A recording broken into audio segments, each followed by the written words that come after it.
Just note that a 120-pound woman can reach a blood alcohol content of 0.08 after 2 drinks, and a 180-pound person can reach 0.08 after only 4 drinks.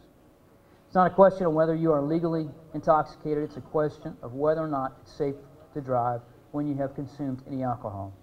And remember, the only safe driving limit is 0.0%. In Florida and in all states in the United States, they have adopted 0.08% blood alcohol concentration as the legal limit for drivers over 21 years old. Anybody under 21, the limit is 0.00. Penalties for a first DUI include a fine of $250 to $500, community service of 50 hours, probation of up to 1 year, imprisonment not more than 6 months, imprisonment with a blood alcohol level of 0.08 or higher with a minor in the vehicle jumps it up to no more than 9 months. Your license gets revoked for at least 180 days, and you have to go to DUI school for 12 hours. With each additional DUI conviction, the penalties just continue to increase. The average cost for a first DUI can easily increase up to $8,000. And according to Florida DMV, there were 33,625 DUI convictions in Florida in 2011. If you drink, don't drive, no matter how little you think you've had. Don't let someone you know get behind the wheel if they've been drinking. Avoid driving during early and late evening hours and on holidays if possible. If you must drive, be cautious and watch for the erratic movements of drunken drivers, and immediately report suspected drunk drivers to the police. Should have a brochure going around the room. On that brochure there is a pledge, and this is a personal pledge. We're not asking it to be returned. But on this brochure that you're receiving, it says, I promise to wear my seatbelt. This is an easy one. Most of us do it 100% of the time we get into the car. I promise to limit cell phone use. I promise to not text and drive, and I promise to not drink and drive. On the back, there's a room for a contact name. Okay? Maybe you have somebody that you want to call, and when you get in that situation where you feel you can't drive, put their name there. Put their phone number there. In your local area is a taxi service. Put the name and the number of a taxi service that you might need to call. You might not feel that this pledge pertains to you. Give it to your son or daughter. Give it to a niece or nephew. Give it to somebody that you may find could be useful. I want to encourage you to tell others to drive safe. Don't let others drink and drive. Give them a ride or call someone to pick them up. If you're a passenger in a vehicle and someone is distracted, politely bring it to their attention.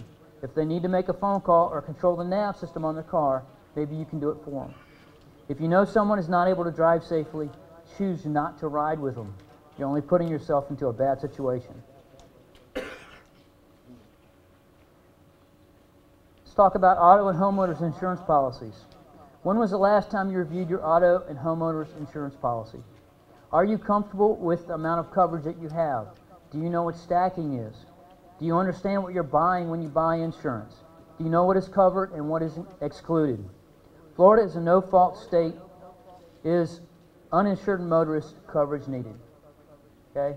I will tell you right now that I have more outstanding doctor's bills from 5 days in the hospital for my son and wife than my wife and I's combined annual income. I continue to get bills in the mail every day. Every time I go to the mailbox, there's a new one there. Okay? The man that hit my wife did not have insurance. Okay? So I needed to have uninsured motorist coverage. So I ask that you go back and you think about it. In Florida, if you own a vehicle with at least 4 wheels and are registering it, you must have Florida insurance. Florida's minimum coverage is $10,000 personal injury protection and $10,000 property damage liability. 1 in 4 drivers in the state of Florida do not have auto insurance. 1 in 4. It's 25%. Okay? Just the minimum coverage there would not be a drop in the bucket for what I have to pay for now. Penalties for not having auto insurance. suspension of your driving privilege, including your vehicle license plate and registration, for up to 3 years until proof of Florida insurance is provided, whichever is first. There's also a reinstatement fee that could go up to $500, and it must be paid before you can get your license back. I also want to remind you to review your company health and insurance benefits. We just went through open enrollment. How many people actually took the time to actually look at what insurance they have? It's real easy just to pass on, just to say, okay, I'll do the same thing I did last year. During the recent open enrollment, did you take the time to assess your benefits? Are you comfortable with the amount of coverage that you have? For each benefit, there is a plan guide. Have you read the guide? Do you know what it's in there? Do you know what you're getting?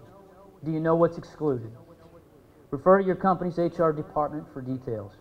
Some of the benefits that ISC provides to us include medical, dental, vision. We've got the health care and dependent care, flexible spending accounts. You've got life insurance, employee for the spouse and for children. Accidental death and dismemberment for employee and family. And then we've also have short and long-term disability. And then, of course, there's the employee assistance program that many of you might not even know about. Develop a support system in advance. In a time of need, will you have someone or a group of people to help you through a crisis? The event may be more than you can handle. If the crisis proves to be more than you can handle, I suggest that you seek professional help. Your URS benefits include 5 free counseling sessions. Okay? Those are made available to you. They're real easy to sign up for. All you have to do is make a phone call. This picture here shows the number of, this is about half the people that showed up to the hospital at around probably about 3 o'clock in the afternoon. People left work to come see how we were doing. And I said, this is about half.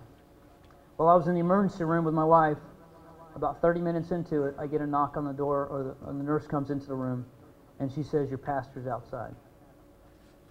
And I said, that must not be my pastor, must be the chaplain at the church, at the hospital here, because he just got here. I walked outside, and there's my pastor. And I said, how'd you get here so fast? It's 30 minutes. And he said, well, your mother-in-law called me. I dropped what I was doing and came here. During the entire ordeal, every hour of the day that we were at the hospital in Orlando, the pastor from my church was there. So if you don't have a support system, I guarantee you, if you go through something like this, you're going to need one. Think about who would be there for you in a time of need. Donate to a charity. You never know when you will need or receive benefits from a charity. Consider giving to a reputable organization. I've put a plug into two charities that I'd like to recommend. The first one is the Arnold Palmer Medical Center Foundation. They serve as the community outreach arm for Arnold Palmer and Winnie Palmer hospitals in Orlando. They provide world-class health care to the Central Florida community.